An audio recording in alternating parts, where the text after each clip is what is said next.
20वीं सदी के आखिर में जब पूरी दुनिया अमेरिका के तसल्लुत के सामने नतमस्तक हो रही थी, तब ईरान ने एक हैरतअंगेज साहसिक कदम उठाते हुए अमेरिका समर्थित शासकों को उखाड़ फेंका। इस बगावत ने न केवल अमेरिका की मध्य पूर्व नीति को झटका दिया, बल्कि ईरान को एक शक्तिशाली इस्लामी गणराज्य के रूप में स्थापित कर दिया। इस क्रांति के बाद से ही ईरान ने दुनिया को यह जता दिया कि वह किसी भी बड़ी ताकत के सामने झुकने वाला नहीं है। ईरान की यही ताकत उसे मध्य पूर्व में एक महत्वपूर्ण शक्ति बनाती है, जिससे न केवल इजराइल बल्कि अमेरिका और यूरोप के शक्तिशाली राष्ट्र भी चिंतित रहते हैं। इजराइल और ईरान के बीच बढ़ती दुश्मनी। इजराइल के पूर्व प्रधानमंत्री एहुद ओलमर्ट के शब्द आज भी गूंजते हैं, जब उन्होंने कहा था कि ईरान न केवल इजराइल के लिए खतरा है, बल्कि पूरे पश्चिमी विश्व के लिए भी उतना ही बड़ा खतरा है। ये शब्द इस बात की पुष्टि करते हैं कि ईरान की सैन्य और राजनीतिक क्षमताओं ने न केवल इजराइल बल्कि पूरी पश्चिमी दुनिया को चिंता में डाल रखा है। ईरान की मिसाइल तकनीक और उसकी सैन्य शक्ति ने इजराइल को बार बार चुनौती दी है। ईरान की मिसाइलें इजराइल के अत्याधुनिक आयरन डोम सिस्टम को चुनौती देती हैं, और पिछले हवाई हमलों में यह देखा भी गया कि आयरन डोम ईरान के रॉकेटों को पूरी तरह से रोकने में विफल रहा। ईरान की सैन्य क्षमता और उसकी रणनीतिक स्थिति। ईरान ने अपने क्षेत्र में अनेकों सैन्य संगठनों और समूहों को समर्थन देकर एक ऐसा तंत्र विकसित किया है जो न केवल मिडिल ईस्ट बल्कि पश्चिमी देशों की सत्ता को भी चुनौती दे सकता है। हिजबुल्लाह और हमास जैसे संगठनों के साथ ईरान के मजबूत संबंध हैं, जो इजराइल के खिलाफ संघर्ष में महत्वपूर्ण भूमिका निभाते हैं। ईरान की सैन्य क्षमताओं को देखते हुए यह कहना गलत नहीं होगा कि अगर अमेरिका और इजराइल सीधे तौर पर ईरान पर हमला करते हैं, तो उन्हें इसका भारी खामियाजा भुगतना पड़ सकता है। अमेरिका और इजराइल इस बात को बखूबी समझते हैं कि ईरान में घुसना आसान है, लेकिन वहां से सुरक्षित निकल पाना नामुमकिन है। ईरान के पास 3000 से अधिक बैलिस्टिक मिसाइलें हैं, जो उसकी शक्ति का एक बड़ा संकेत हैं। ये मिसाइलें 2500 से 3000 किलोमीटर की दूरी तक मार कर सकती हैं और सीधे इजराइल के बड़े शहरों को निशाना बना सकती हैं। ईरान ने अपनी मिसाइल तकनीक को इतना विकसित कर लिया है कि उसकी हाइपरसोनिक मिसाइलें ध्वनि की गति से 5 गुना तेज़ी से हमला करने में सक्षम हैं। यह तकनीक न केवल इजराइल के आयरन डोम को भेद सकती है, बल्कि इजराइल के लिए एक बहुत बड़ा सिरदर्द बन चुकी है। टाइम्स ऑफ इंडिया की रिपोर्ट के अनुसार ईरान के पास एक ऐसा हथियार भी है जिसे अमेरिका ने मिस्ट्री वेपन का नाम दिया है। इस हथियार का परीक्षण करते समय इजराइल से लेकर ईरान तक की धरती कांप उठी थी। इजराइल को सैन्य और आर्थिक दृष्टि से भले ही एक मजबूत राष्ट्र माना जाता हो, लेकिन उसकी सबसे बड़ी कमजोरी उसकी आबादी है, जो महज 1 करोड़ से भी कम है। अगर ईरान पूरी ताकत से इजराइल पर हमला करता है, तो इजराइल पूरी तरह से बर्बाद हो सकता है। इजराइल के 5 बड़े शहर हैं जिन्हें ईरान आसानी से निशाना बना सकता है। इसके अलावा इजराइल की गैस पाइपलाइन, जो भूमध्य सागर से गुजरती है, ईरान के करीब से होकर जाती है। यह पाइपलाइन इजराइल की 70% बिजली आपूर्ति के लिए जिम्मेदार है। अगर ईरान इस पाइपलाइन पर हमला करता है तो इजराइल अंधेरे में डूब सकता है। ईरान न केवल मध्य पूर्व का एक सैन्य शक्ति है, बल्कि वह नेचुरल गैस प्रोडक्शन के मामले में दुनिया का तीसरा सबसे बड़ा देश है। दुनिया का 40% तेल ईरान के रास्ते से होकर गुजरता है, और अगर ईरान चाहे तो वह कुछ ही घंटों में पूरी दुनिया की अर्थव्यवस्था को हिला सकता है। यह बात अमेरिका और यूरोपीय देशों को भी अच्छे से पता है, और यही कारण है कि वे ईरान के खिलाफ सीधे युद्ध में जाने से कतराते हैं। फिलिस्तीन के मुद्दे पर, जहां अन्य मुस्लिम देश आर्थिक सहायता तक ही सीमित हैं, वहीं ईरान खुलकर फिलिस्तीन के साथ खड़ा है। ईरान की मिलिट्री और डिप्लोमेटिक सहायता ने फिलिस्तीन को इजराइल के खिलाफ लड़ाई में एक मजबूत समर्थन प्रदान किया है।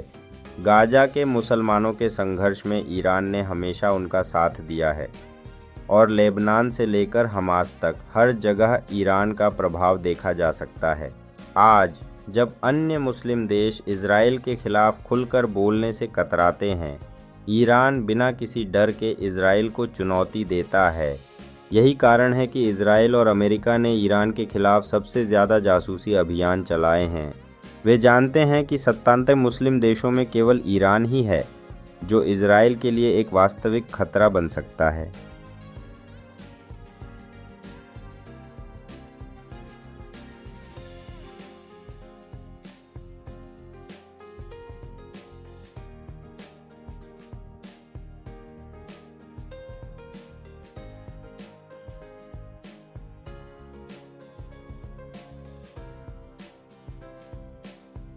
इस पूरे परिदृश्य को देखते हुए यह कहना गलत नहीं होगा कि अगर ईरान और इजराइल के बीच युद्ध छिड़ा तो इसका असर सिर्फ इन दोनों देशों तक सीमित नहीं रहेगा।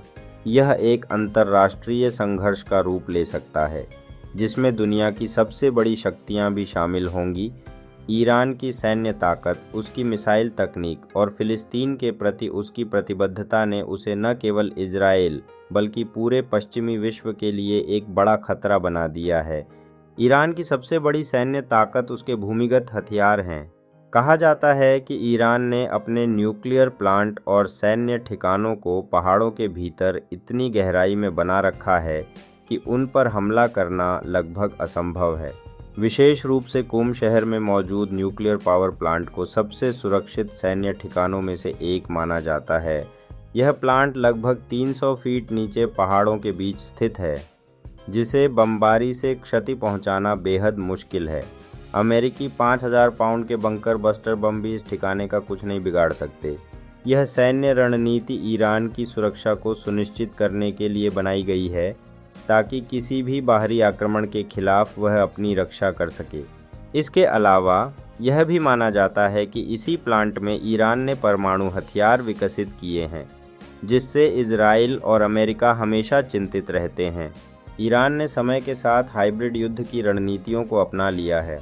इसका मतलब है कि वह न केवल पारंपरिक सैन्य अभियानों पर निर्भर करता है, बल्कि साइबर युद्ध, असम्मित युद्ध, असिमेट्रिक वॉरफेयर और समानांतर प्रॉक्सी संगठनों के माध्यम से भी अपने दुश्मनों को कमज़ोर करने की क्षमता रखता है। प्रॉक्सी युद्ध की बात करें तो ईरान ने इराक, सीरिया, लेबनान, यमन और फिलिस्तीन में कई सशस्त्र संगठनों को समर्थन दिया है। ये संगठन न केवल उन क्षेत्रों में ईरान की ताकत बढ़ाते हैं, बल्कि इजराइल और उसके सहयोगी देशों के खिलाफ भी ईरान की सैन्य रणनीति का हिस्सा है। हिजबुल्लाह और हौथी विद्रोही इस रणनीति के प्रमुख उदाहरण हैं। ईरान पर लगाए गए अमेरिकी प्रतिबंध उसे कमज़ोर करने का एक प्रमुख हथियार रहे हैं। इन प्रतिबंधों का मुख्य उद्देश्य ईरान की तेल निर्यात क्षमता को कम करना और उसकी अर्थव्यवस्था को नुकसान पहुंचाना है। बावजूद इसके, ईरान ने अपनी राष्ट्रीय संसाधनों और आर्थिक तंत्र को मजबूत बनाए रखा है। ईरान ने अपनी तेल और गैस उत्पादन को लगातार जारी रखा है और उसके रास्ते से गुजरने वाले खाड़ी क्षेत्र का विशेष महत्व है, जिससे दुनिया का 40% तेल गुजरता है। इस क्षेत्र में अगर ईरान ने हस्तक्षेप किया तो दुनिया भर की अर्थव्यवस्थाएं बुरी तरह से प्रभावित हो सकती हैं। इजराइल और अमेरिका ने हमेशा ईरान को कमज़ोर करने की कोशिश की है, लेकिन वे जानते हैं कि ईरान के साथ सीधे युद्ध छेड़ना उनके लिए आत्मघाती साबित हो सकता है। यही कारण है कि इजराइल की मोसाद और अमेरिका की CIA जैसी खुफिया एजेंसियां लगातार ईरान के खिलाफ जासूसी अभियानों में लगी रहती हैं। अमेरिका और इजराइल के सैन्य गठजोड़ का उद्देश्य ईरान को परमाणु हथियारों के विकास से रोकना है। हालांकि अब तक उनके सारे प्रयास असफल साबित हुए हैं। इजराइल की एयर स्ट्राइक्स और साइबर हमले जैसे स्टक्सनेट वायरस हमला के बावजूद ईरान ने अपनी परमाणु क्षमताओं को सुरक्षित रखा है। ईरान के पास मध्यम और लंबी दूरी की बैलिस्टिक मिसाइलों का भंडार है, जिससे उसकी सैन्य क्षमता अत्यधिक मजबूत मानी जाती है। International institute for strategic studies की रिपोर्ट के अनुसार ईरान के पास वेस्ट एशिया में सबसे बड़ा मिसाइल सिस्टम है, जिसमें बैलिस्टिक, क्रूज़ और हाइपरसोनिक मिसाइलें शामिल हैं। ईरान की सतह से सतह पर मार करने वाली मिसाइलें S-300 उसकी रक्षा को अत्यधिक मजबूत बनाती हैं। इन मिसाइलों की मारक क्षमता इतनी अधिक है कि यह इजराइल के महत्वपूर्ण ठिकानों को सीधे निशाना बना सकती हैं। ईरान ने हाल के वर्षों में ड्रोन तकनीक में भी काफ़ी प्रगति की है। उसने अपने ड्रोन कार्यक्रम को इतना विकसित किया है कि ये ड्रोन न केवल मध्य पूर्व बल्कि दुनिया भर में इस्तेमाल किए जा रहे हैं। अमेरिका और सऊदी अरब के खिलाफ हुए कई हमलों में ईरान द्वारा बनाए गए ड्रोन का इस्तेमाल किया गया। यह ड्रोन हमले ईरान की असममित युद्ध रणनीति का हिस्सा है, जो उसे एक सशक्त और खतरनाक दुश्मन बनाते हैं।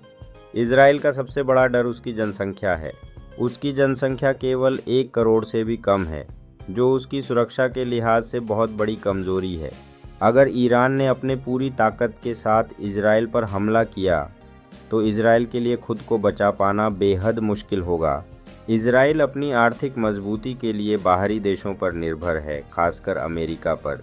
इजराइल की 70% ऊर्जा भूमध्य सागर से आने वाली गैस पाइपलाइन पर निर्भर है, जो ईरान के करीब से होकर गुजरती है। ये पाइपलाइन अगर ईरान के हमले का शिकार हो जाती है तो पूरा इजराइल अंधेरे में डूब सकता है।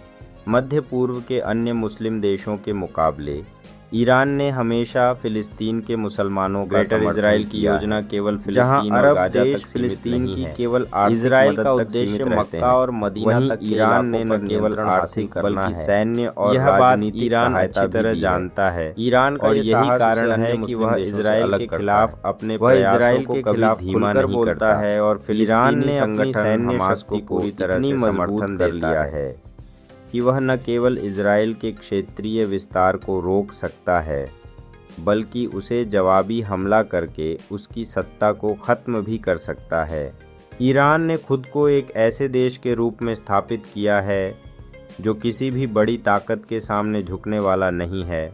उसने संयुक्त राष्ट्र, अमेरिका और यूरोपीय देशों के प्रतिबंधों के बावजूद अपनी आर्थिक और सैन्य ताकत को मजबूत बनाए रखा है। ईरान के पास आज इतनी क्षमता है कि अगर उसने अपनी पूरी शक्ति का प्रदर्शन किया तो दुनिया के बड़े हिस्से को अस्थिर कर सकता है। ईरान की इस ताकत को नज़रअंदाज करना किसी भी देश के लिए आसान नहीं होगा, चाहे वह अमेरिका हो, इजराइल हो या यूरोप के अन्य राष्ट्र। जिस दिन ईरान ने अपनी पूरी ताकत से इजराइल के खिलाफ कदम उठाया, वह दिन इतिहास में एक महत्वपूर्ण मोड़ साबित होगा। उस दिन न केवल फिलिस्तीन की आज़ादी के लिए दरवाजे खुलेंगे, बल्कि इजराइल के पतन की शुरुआत भी होगी। ईरान का यह संघर्ष केवल एक क्षेत्रीय शक्ति की लड़ाई नहीं है, बल्कि यह इस्लामी दुनिया के लिए एक महत्वपूर्ण संदेश है, एकता और साहस का प्रतीक है। ईरान ने साबित कर दिया है कि लाखों प्रतिबंधों, सैन्य आक्रमणों और वैश्विक विरोध के बावजूद वह अपने संप्रभुता और इस्लामी मूल्यों पर कभी समझौता नहीं करेगा। ईरान की स्थिति न केवल एक राष्ट्रवादी आंदोलन है, बल्कि यह एक वैचारिक संघर्ष भी है, जो इस्लामी दुनिया के भविष्य को आकार देने में महत्वपूर्ण भूमिका निभा सकता है। वह दिन दूर नहीं जब दुनिया के अन्य मुस्लिम देश भी फिलिस्तीन के समर्थन में खुलकर सामने आएंगे और एकजुट होकर इजराइल जैसी शक्तियों का सामना करेंगे। ईरान के इस संघर्ष में एक बड़ा संदेश छिपा है कि जब तक मुस्लिम दुनिया आपस में बंटी रहेगी, तब तक इजराइल और उसके समर्थक देशों का वर्चस्व बना रहेगा। लेकिन अगर सभी मुस्लिम राष्ट्र एकजुट हो गए, तो न केवल फिलिस्तीन की आज़ादी संभव होगी, बल्कि एक न्यायपूर्ण वैश्विक व्यवस्था भी स्थापित हो सकेगी, जहां न किसी देश पर अत्याचार होगा और न किसी समुदाय को उसके अधिकारों से वंचित किया जाएगा। ईरान का यह संघर्ष आज केवल इजराइल और अमेरिका के खिलाफ है, लेकिन यह पूरी दुनिया के लिए एक चेतावनी भी है। अगर ईरान ने अपनी सैन्य शक्ति और रणनीतिक चालों का सही उपयोग किया तो दुनिया का नक्शा बदल सकता है। ईरान के पास इतनी शक्ति है कि वह मध्य पूर्व की राजनीति को पूरी तरह से बदल सकता है और पश्चिमी देशों को भी अपनी अर्थव्यवस्था और ऊर्जा स्रोतों पर फिर से सोचने के लिए मजबूर कर सकता है। ईरान का संघर्ष, उसकी सैन्य ताकत और उसकी धार्मिक आस्था उसे अन्य देशों से अलग बनाते हैं। वह न केवल मध्य पूर्व में बल्कि पूरे इस्लामी दुनिया में एक नायक के रूप में उभर रहा है। उसकी सैन्य तैयारी, उसकी प्रॉक्सी रणनीति और उसकी न्यूक्लियर शक्ति ने उसे इजराइल और अमेरिका के लिए सबसे बड़ा खतरा बना दिया है। इतिहास इस बात का गवाह बनेगा कि ईरान ने फ़िलिस्तीन के समर्थन में जो कदम उठाए वह न केवल एक देश के लिए बल्कि पूरी इस्लामी दुनिया के लिए एक आदर्श बन गए। जब भी फ़िलिस्तीन की आज़ादी की बात होगी तब ईरान का नाम हमेशा स्वर्णिम अक्षरों में लिखा जाएगा। ईरान का यह साहस और उसकी ताकत भविष्य में एक नए युग की शुरुआत करेगा, जहां न्याय, शांति और संप्रभुता की जीत होगी।